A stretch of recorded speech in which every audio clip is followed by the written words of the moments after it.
is the 10-year anniversary of my favorite roller coaster, the Smiler. So I figured, oh, let's make a whole episode about it.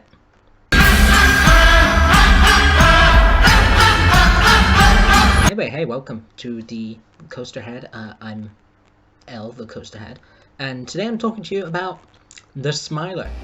And this is, well, the Smiler is probably one of the most famous roller coasters in England for many, many reasons. So first of all, the basics. The Smiler is a steel roller coaster located at Alton Towers, which is in the UK. And it's manufactured by the German company Gerstlauer, and this was their first infinity coaster. It opened in 2013 in the X sector of Alton Towers, neighbouring Oblivion and formerly Enterprise, taking over the space of the Black Hole, which was kind of Space Mountain, but just completely pitch black and not quite Space Mountain. This ride, obviously, is very famous in the Guinness World Record book. It has the most inversions of any roller coaster, with 14, which is kind of insane. They only needed 11 or 12 to beat the record, but they went for 14, and that record has stood for 10 years, which is pretty cool.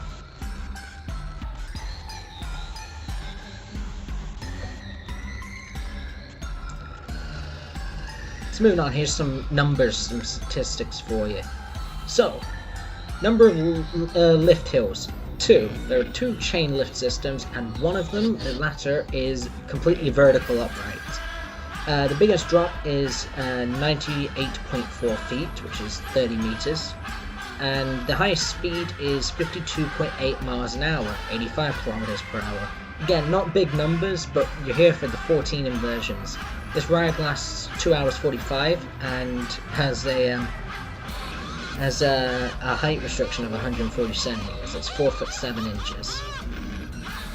Yes, this ride, I mean, the numbers aren't the most out there. It's not the biggest or fastest or steepest thing in the park, but it's got the inversions, and that's plenty enough. You don't need the other stuff as well. So this ride came around initially as Secret Weapon 7. So the idea with Alton Towers is big coasters. They give them these code names of Secret Weapon.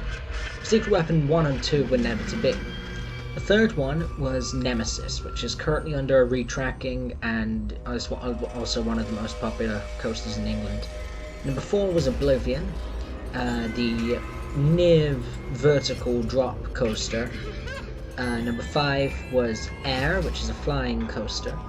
Number 6 was 13, which promised to be the scariest roller coaster in the world, but wasn't.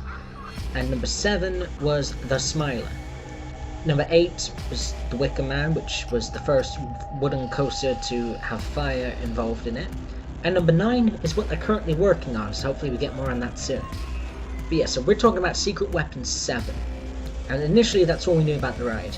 Until in January of 2013, Alton Towers confirmed the ride's name, the Smiler. And they started to roll out some different reveals of the ride's elements.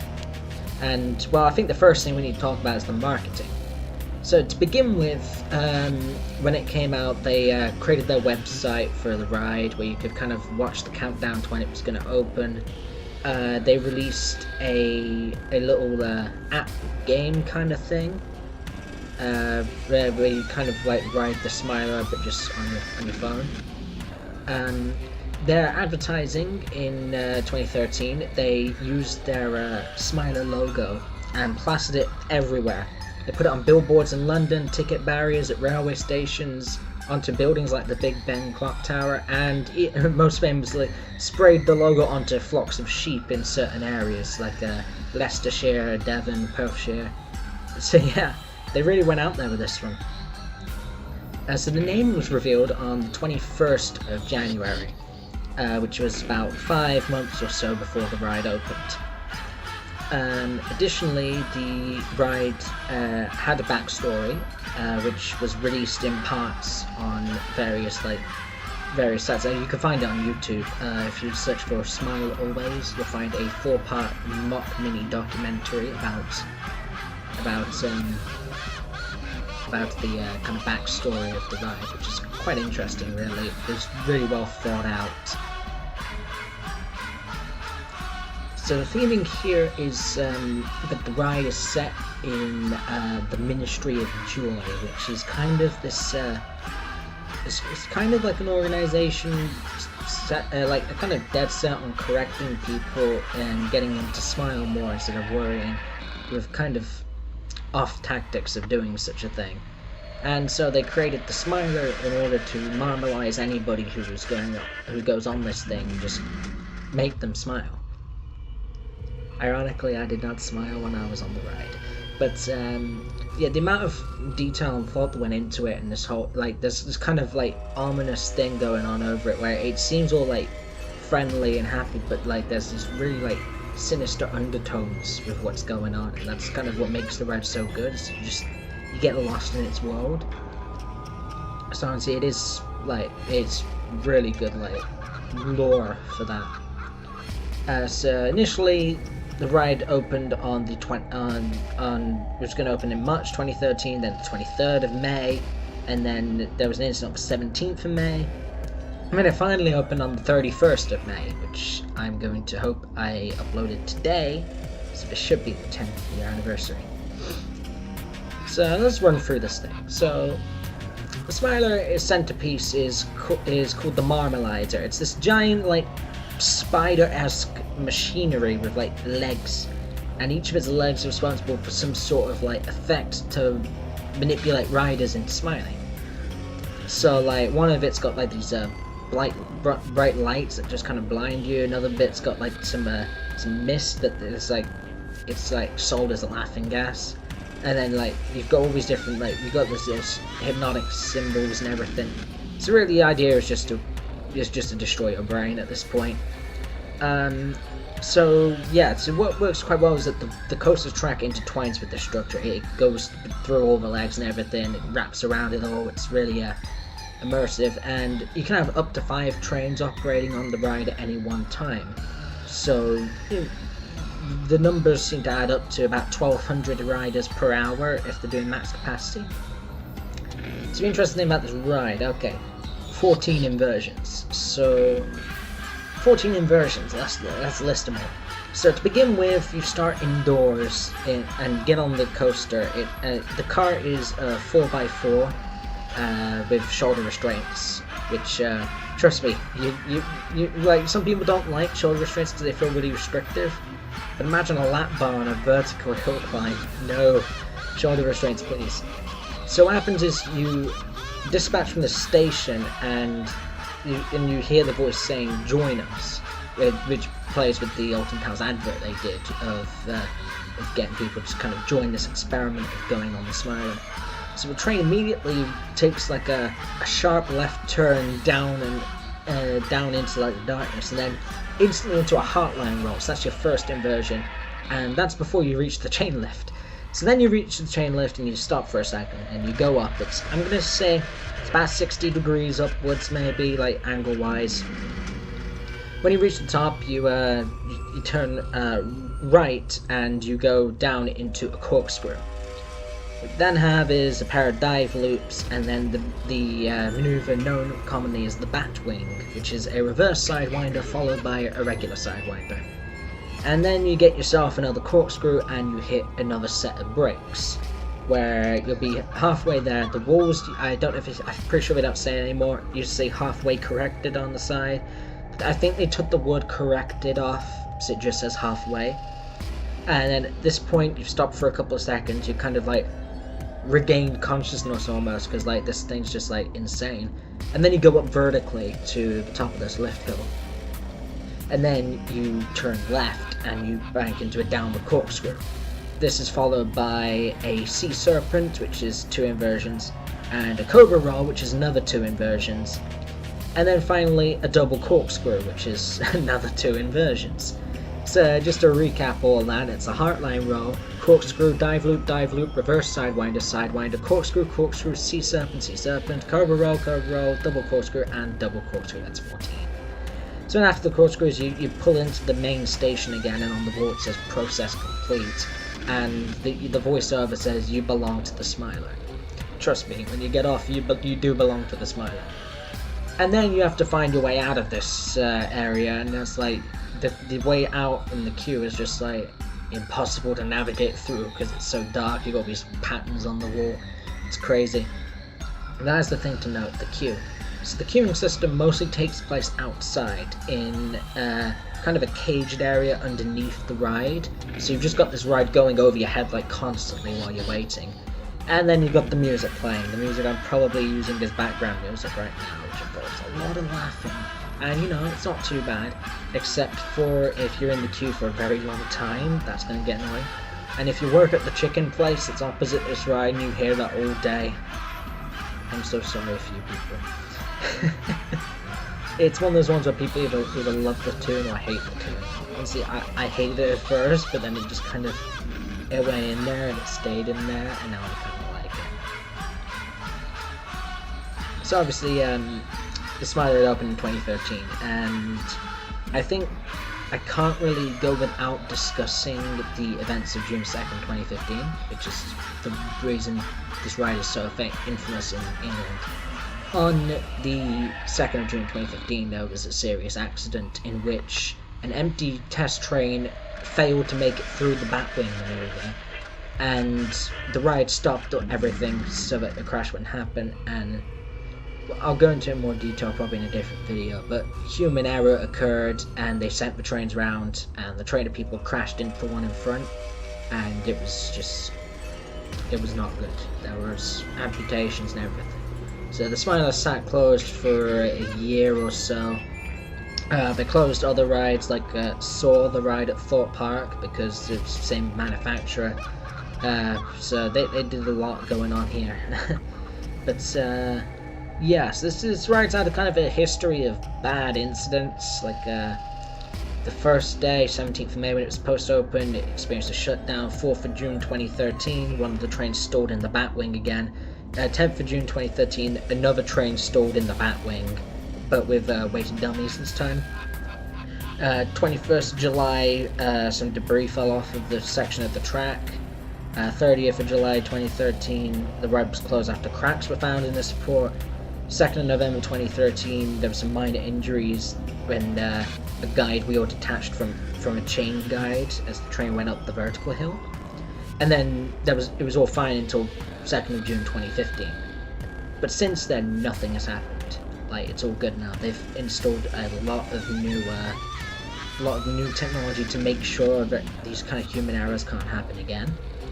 Because obviously that's really damaged the face of the ride. It's really like damaged its reputation, along with the Alton Towers as well, who haven't really recovered financially from the massive lawsuits.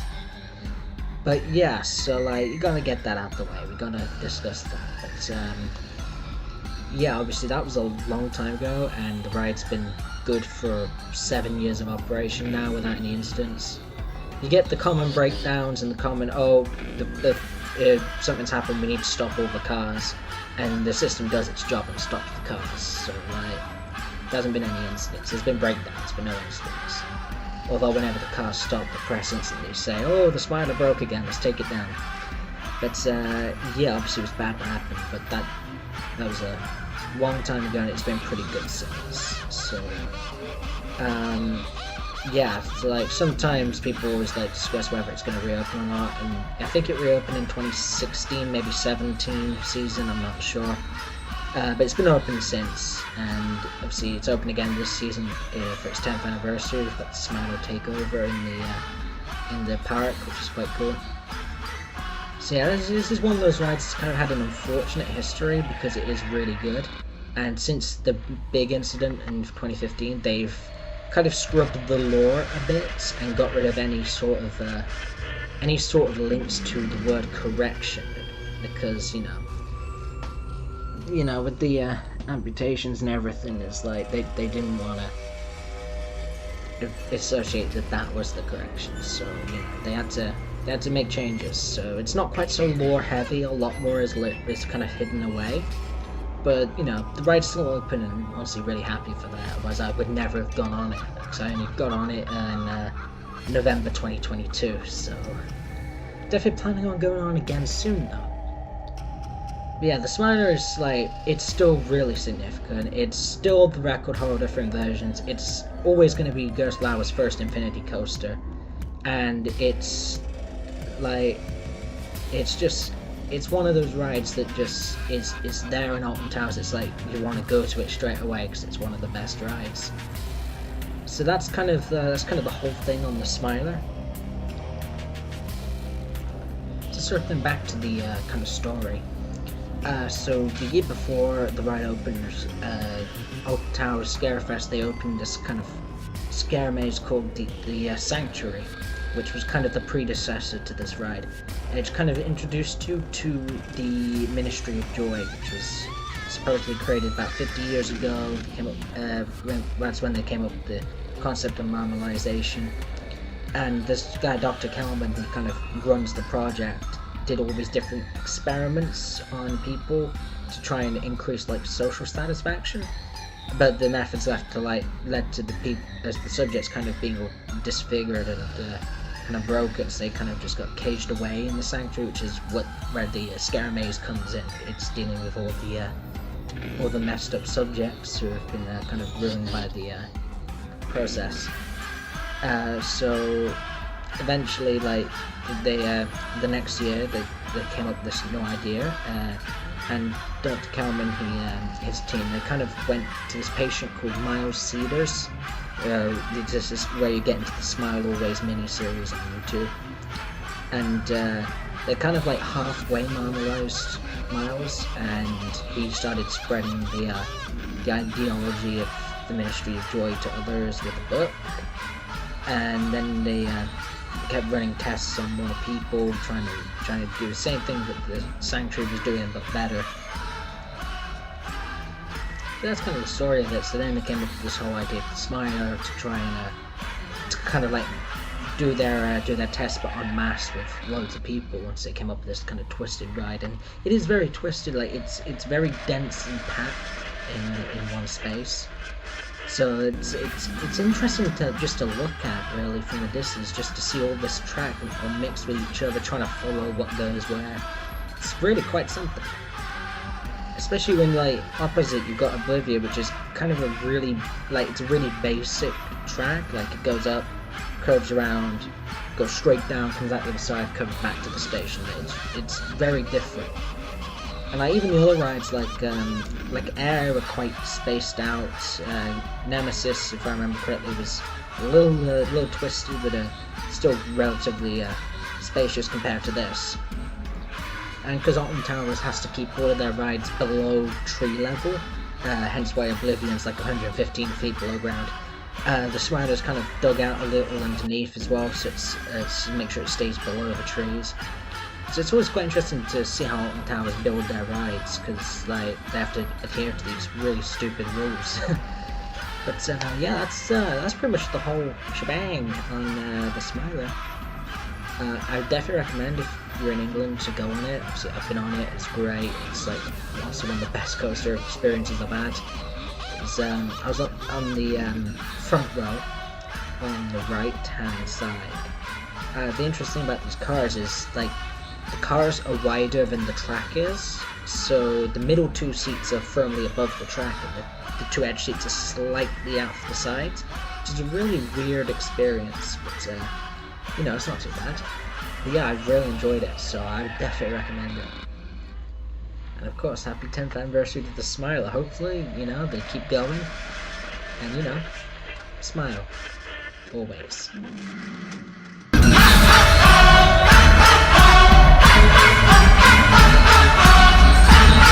Thank you, bye.